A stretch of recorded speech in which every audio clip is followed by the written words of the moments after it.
The episode begins in the ruins of the entertainment district, where Thandro is found unconscious while shielding Zenitsu, Inosuke, and Nezuko. Kagaya Bayashiki, the leader of the Hashiras, is told that an upper rank is defeated. He gets overly excited as for the past 100 years, Demon Slayer Corps have not been able to kill an upper rank, but finally they see a change. Kagaya sees it as a good omen and hopes that this news will cause displeasure to the sole blemish on his family, Muzan Kibutsuji. He is determined that they can defeat him during this generation. The scene shifts to the Infinity Castle where the upper rank 3, Akaza, is summoned. Sudden summoning could only mean one thing: an upper rank was killed by the Demon Slayer Corps.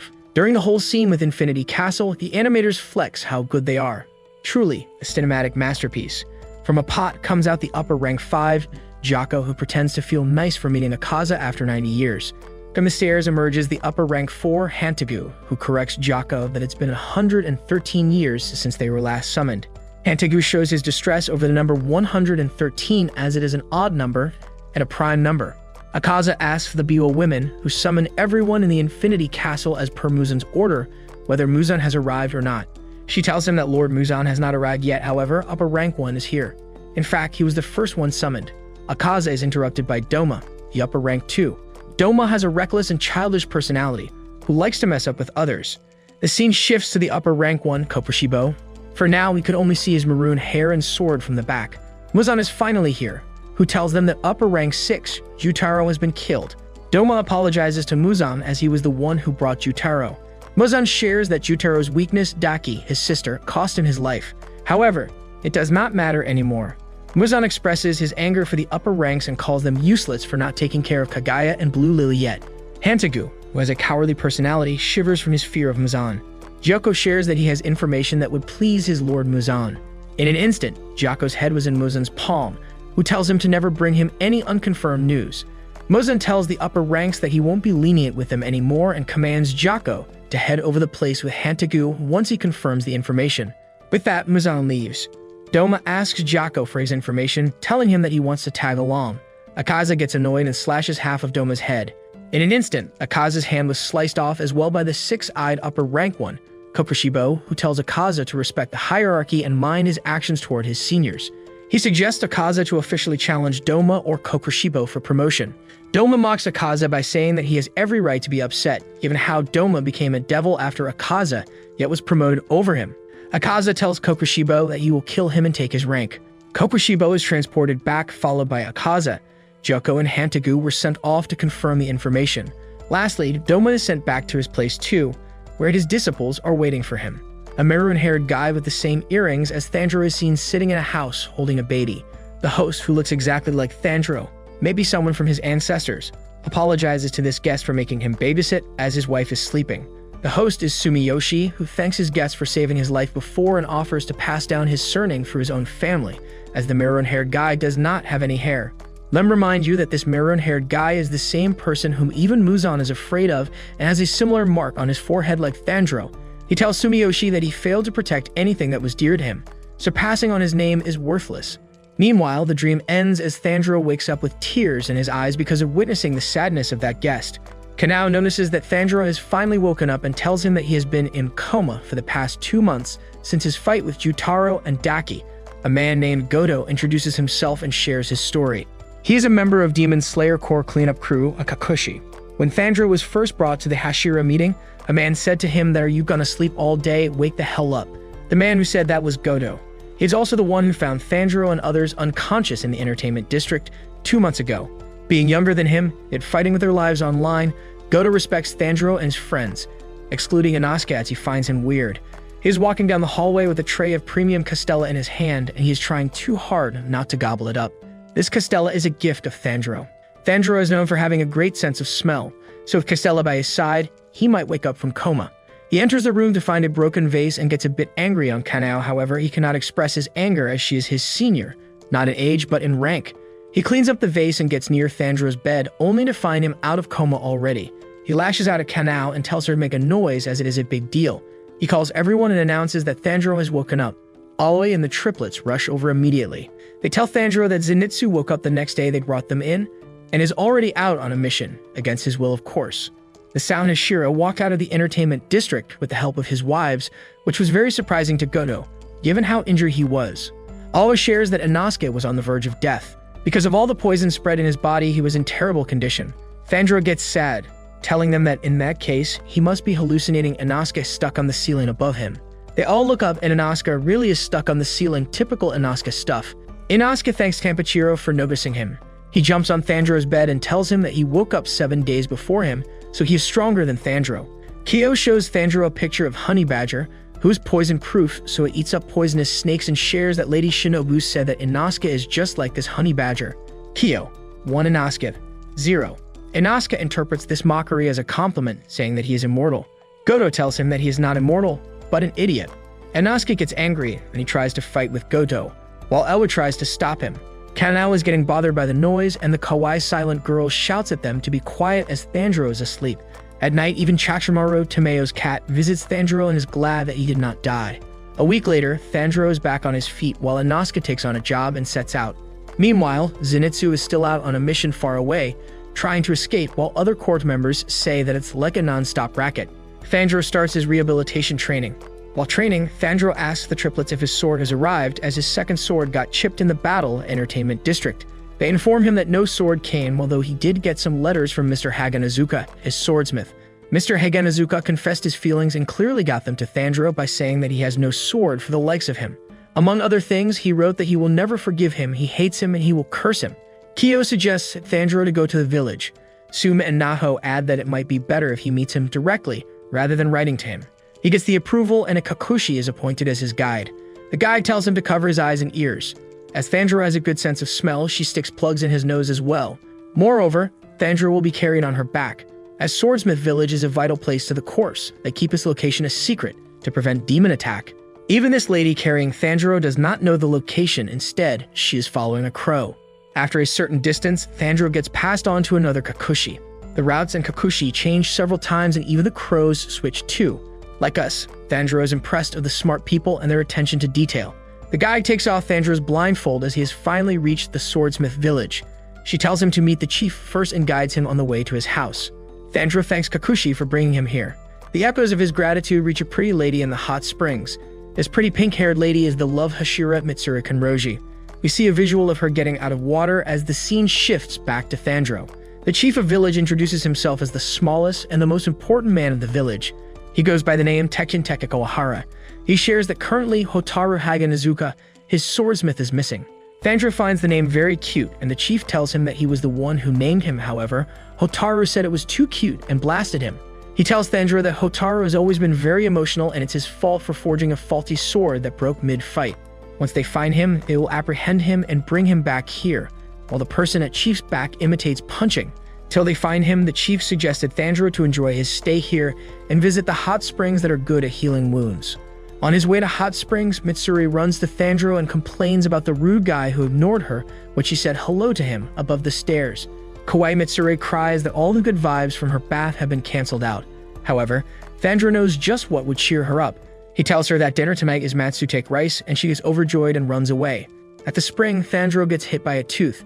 This tooth belongs to the guy in springs with mohawk hairstyle. Tanjiro had seen him before, and Sumi told him that he is the brother of Sanemi Shinazugawa, the Wind Hashira, Genya Shinazugawa. Upon hearing his name, Genya turns around and tells Tanjiro to die. Tanjiro tries to bond with him, but he leaves. Later that night, Tanjiro enjoys the delicious dinner with Mitsuri, who has a pile of empty bowls in front of her. Mitsuri shares that Sanemi told them that he has no siblings, so she suspects that they are on bad terms. Mitsuri tells him that she has 5 siblings, but they all are on good terms, while playing with Nezuko. Tanjiro asks why Genya is not here for dinner, and Mitsuri shares that she heard the villagers saying that he never takes meals. They decide to bring rice balls to him. As they are walking, Mitsuri shares that the sight of rice balls is making her hungry again. Tanjiro asks why she became a Hashira. Her face turns red, and she discloses that she wants to find the gentleman with whom she will be spending eternity. To find someone strong, she thought of Hashiras. To get in touch with a Hashira, she became one herself for easy access, as coming across Hashiras is very rare. Genya was not in the room while Kakushi informs Mitsuri that her sword is ready. Mitsuri tells Tanjiro that she will be leaving during the night, and they might not live to see each other again, but let's fight the good fight.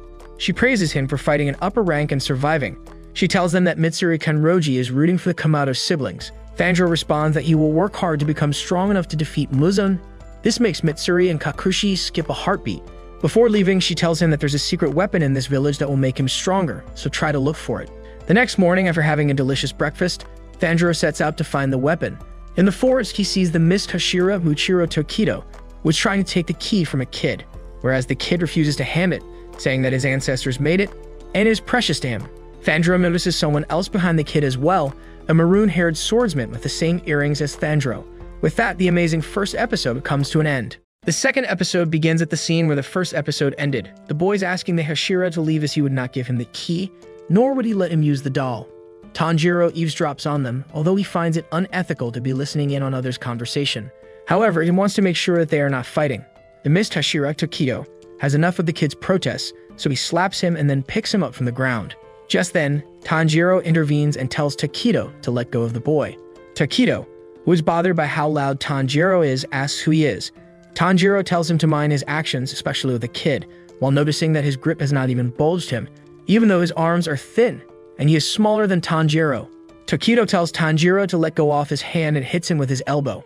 Tanjiro falls on the ground, making Tokido taunt him that he is incredibly weak for someone who got into Demon Slayer Corpse. He then asks what is inside the box Tanjiro is carrying, as he senses something strange in it, like maybe a demon. As he moves his hand towards the box, Tanjiro slams it away, telling him to stay away from it. Meanwhile, the kid escapes from Tokido's grip and Tanjiro tries to calm him, but the kid tells Tanjiro to get away as he is not going to give the key to anyone, even if he is tortured by them, as the doll might break. Tokido tells him that even most adults cannot endure torture, let alone an untrained kid like him, so he must be really stupid to say that. Even if the doll breaks, the kid should be able to build it again. His childish behavior over such trivial matter may cause the deaths of many innocents, because that's what happens when people like him try to get in the way of Hashira's duties. Tokido adds that Hashira's time has completely different values, and he would understand that if he was not so stupid. Being a swordsmith, he cannot fight or save someone's life, but what they can do is make weapons, so he should hand over the key and not act like a baby again. Tanjiro gets angry at Tokido and faces difficulties in finding the right way to explain that he does not like him because of his lack of sympathy or courteousness, and he finds him really cruel. Tanjiro admits that everything Tokido said is correct, except that swordsmith's job is also vital, and they possess incredible skills too that are different from swordsmen. Meanwhile, another swordsmith is eavesdropping on them.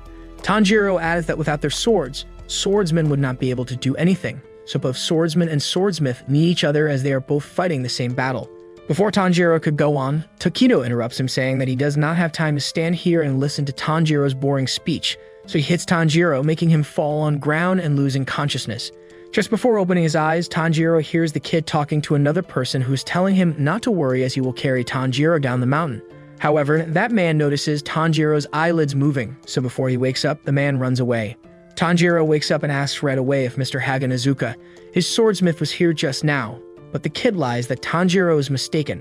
Tanjiro asks about Tokido, and the boy shares that he gave him the key and he left. Tanjiro gets sad that even though he intervened, the kid still had to give up the key, but the kid tells him not to worry, and that he is thankful to Tanjiro for standing up for him, even though they are total strangers. Tanjiro asks about the man standing behind him earlier, and the boy shares that it was a mechanical doll that Hashira took with him. Tokido needed the key to make the doll move. Tanjiro asks why Tokido wanted that doll, which is so important to the boy. He answers that it is a special doll that can perform a combination of 108 attacks, so it can help a lot in combat training. Just then, they hear the sound of swords clashing and they realize that it must be Toki fighting with the doll, so they follow the sound. Tanjiro is amazed to see that a doll can hold on its own against a Hashira. The kid shares that it was built by his ancestors, called Yoriki Type 0. Tanjiro asks why it has 6 arms, and the kid shares that this doll was modeled on an actual swordsman, and the moves of that swordsman could not be replicated unless the doll had 6 arms. Tanjiro tries to think where he has seen this face before and asks about the swordsman. However, the kid has no knowledge about him as he was from the Sengoku period, meaning that this doll is from 3 centuries ago. However, they have not been able to replicate this technology yet, so if the doll gets broken, it cannot be repaired. The kid shares that since his father passed away, all he has been doing is taking care of this doll as he does not possess the talent of forging swords. Tanjiro is impressed to see Tokido, who seems to be off the same age as him, being much stronger than him. Just then, they hear another voice saying that Tokido indeed is a prodigy. This voice is coming from Tokido's crow. Upon hearing that Tokido is a descendant of sun-breathing style, Tanjiro says that he is still using the mist style. The grove gets angry and bites on Tanjiro's cheek. Just then, he remembered that he had seen this face in his dream. The crow mocks him for seeing someone from 3 centuries ago, but the boy tells him that it might be an inherited memory from his ancestors. At this point, they exchange names. The boy's name is Kotetsu. Meanwhile, Tokido slashes the doll and its armor breaks. Kotetsu gets sad and runs away, but using his sense of smell, Tanjiro finds him hiding on a tree branch. Tanjiro motivates him by saying that if he works hard enough, he will be able to repair the doll someday. Tanjiro tells him to stick to his responsibilities and work hard for them, just like he is working hard so someday he gets strong enough to defeat Michael Jackson and save his sister. Tanjiro manages to convince Kotetsu, and as they are heading back, they run into Tokido, who has already defeated the doll and ripped off one for his arms for the sword as his sword got broken. Kotetsu runs towards the doll, while even though Tokido is rude, Tanjiro does not smell any menace from him, although that's not the case with the crow. Tanjiro tells Kotetsu to insert the key, and surprising, the doll is still working. Kotetsu gets happy and tells Tanjiro that he wants him to train with this doll so he could become stronger than that emotionless Hashira. The training begins right away with the doll's swords swapped with wooden logs. Even with one less arm, Tanjiro is unable to match the speed of the doll, but Kotetsu tells him to try harder, and once he gets stronger, he needs Tanjiro to tell mean things to Tokido like ugly midget, kill yourself, shameless jerk, etc. The doll lands another hit on Tanjiro, so Kotetsu tells him that he is moving solely out of habit, so he needs to first analyze his opponent's moves. Tanjiro is impressed by Kotetsu's precise analysis. Kotetsu tells him that he would not let him stay a worthless swordsman like this, so he bans food and water for him until Tanjiro defeats the doll. After 5 days, Tanjiro still has not managed to launch an attack. Later that night, the rain came as a blessing, and at least Tanjiro could drink rainwater. The next day, the doll has been given back the real swords, and being driven to a corner by hunger, Tanjiro starts to lose consciousness. He hallucinates to be crossing Sansa River when he falls into the water, where he is massaged by warm hands. Inside the water, he smells a shiny stone at bottom, and when he picks up that stone, he comes back to his senses. However, Tanjiro feels a little different. He used to see opening threads during a fight, but now he is able to smell the incoming attacks and openings. Finally being able to land a hit after 6 days, Kotetsu treats Tanjiro with food and water. Back to the fight, Tanjiro is able to read the doll's moves using the scent as it appears before the opening thread. Just when Tanjiro is about to land a full blow at doll's neck, he hesitates for a moment, as this doll is very precious to Kotetsu, so he does not want to destroy it. Kotetsu, with his amazing analysis, realizes the hesitation and screams at Tanjiro to strike, as he longer cares if the doll is broken. He is going to fix it, no matter what. Kotetsu knows that Tanjiro is a kind soul, who would always try to find a way that least hurts the other person. However, he wants him to get stronger, even at the cost of his generational doll. Tanjiro slashes the doll's neck, and his sword breaks into 2. However, the doll's head starts to crumble into pieces too from the heavily impacted strike from Tanjiro. As the doll's head breaks, they see something strange inside the doll. Tanjiro and Kotetsu freak out, as they both had no idea something was inside it. Inside the doll is a 300-year-old sword. The doll's head crumbled, and Kotetsu and Tanjiro find a sword inside that must be over 300 years old. They are both freaked out, confused about what to do. Kotetsu tells Tanjiro that his old sword broke and he is here for a new sword, so if it's okay with him, he would like Tanjiro to accept this sword. Tanjiro, still overwhelmed, tries to decline using something that he does not own. Kotetsu insists that the steel used in the Sengoku period is the best quality ever, and this sword is only found because he came here, but Tanjiro denies, saying that it was pure luck and the sword is hidden because of its battle history. Kotetsu could clearly see how hard Tanjiro is trying not to accept what he so dearly desires, so he suggests taking the sword out to have a look, and Tanjiro's on board with it. They muster the courage to take the sword out of its sheath and go into depression immediately when they see that it's just a rusty old sword. Kotetsu apologizes for getting worked up over nothing, while Tanjiro says that he does not mind, while having tears in his eyes. Just then, they hear someone walking towards them, and it's Mr. Haganazuka, who tells them that he has heard their story and will take the sword from here. Tanjiro tries to snatch away the sword from his grip, saying that it does not belong to him, but Haganazuka replies that he will take it from here. Tanjiro tells him that he cannot just appear out of blue, but Haganazuka replies that he will take it from here. Tanjiro gets angry and yells that it belongs to Kotetsu, but Haganazuka replies that he will take it from here. Haganazuka throws away Kotetsu and Tanjiro, who were clinging to the sword, and tells them that he will take it from here. Just then, Kanamori appears and tells them that Haganazuka's weak spots are his sides. He starts tickling him. Kanamori shares that Haganazuka always goes limp for a while after being tickled. He apologizes to them on his behalf and tells Tanjiro that he has been hiding in the mountains, training to forge a sword strong enough so that Tanjiro does not get killed. Haganazuka has always been losing clients because most of them could not stand him because of his zero social skills, but Tanjiro keeps asking only him for the sword, and even though he would never admit, it makes him happy. Haganazuka is back to his senses, and he tells them that he shall take this rusty sword into his care to use his family's Nichiren sword polishing art to restore it. Kotetsu sighs, saying that he must have said so from the start instead of repeating, "I will take it from here," especially no one trusts him. Haganazuka is triggered and he picks up Kotetsu, but Kotetsu and Tanjiro use the tickle attack. Haganazuka gives Tanjiro another sword to use until he repairs this rusty sword. The next night at dinner, Tanjiro shares that it will take Haganazuka 3 days and 3 nights to polish the sword, so he will be done the day after tomorrow. The polishing art is brutal, and some people have even died while trying it, so he asks if he should go see him or not. Meanwhile, Genya is just pissed at Tanjiro, talking to him like a friend. He yells at Tanjiro to shut up, and Tanjiro gets sad over realizing that he does not think of him as a friend.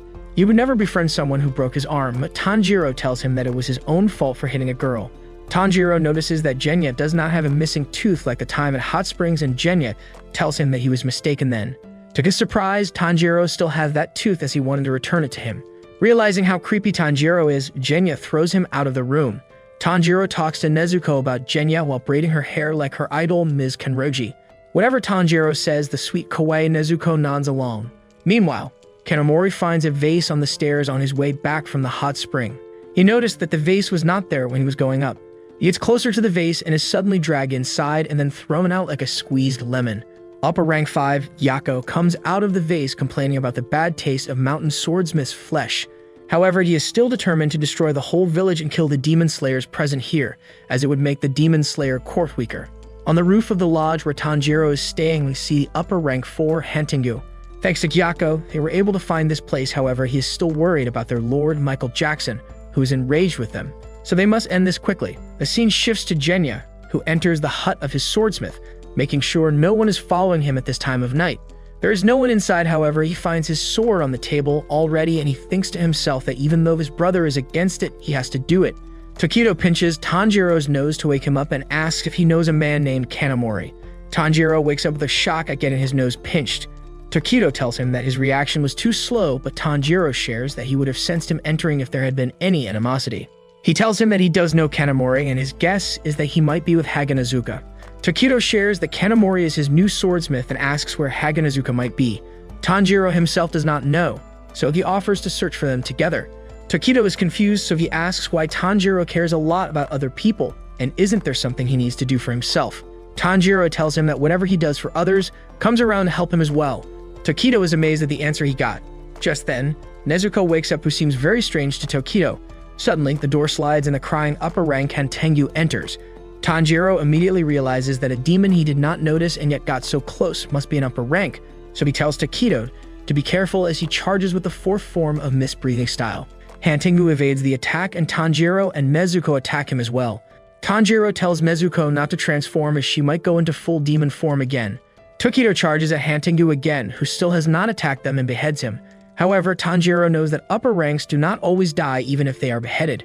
Behold yourself to hear what happens next. Hantengu's head grows a body, and Hantengu's beheaded body grows a head, splitting one enemy into 2. Tanjiro decides to take the one in back as Tokido takes the one in front. However, the one first swiftly slashes the air with his leaf-like fan and sends everyone flying with an intense air blow. Nezuko holds onto the wall while holding Tanjiro in the other hand, but Tokido is thrown miles away. One who attacked Karaku tells the other one, Sekido, that the peanut sure went flying and he's enjoying it a lot. Sekido tells him that there is nothing fun about this and all he is feeling is rage. Similarly, he was enraged to be lumped with him as well, so Karaku tells him that he is glad that they got separated.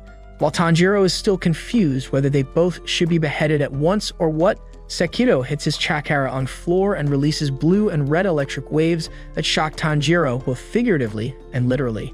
As Tanjiro is about to pass out, he sees Genya on the roof holding a gun that has the same scent as a Nichiren's sword. Genya fires 2 bullets at Sekido and Karaku.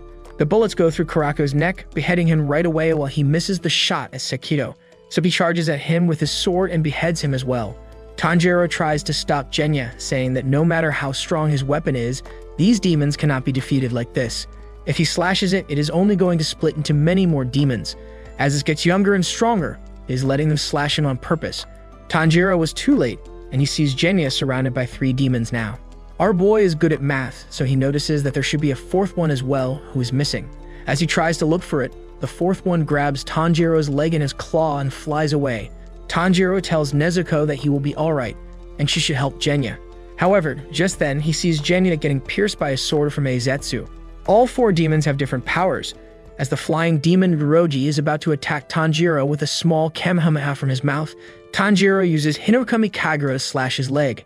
Using the tree branches, Tanjiro manages to keep the fall impact minimum. Tanjiro's body is still numb from the fall, and he tries to get up. Roji grabs him again and starts to launch his Kamehameha again. The scene shifts to Tokido, who is rushing back to the lodge, and on his way, he sees Kotetsu being attacked by a demon.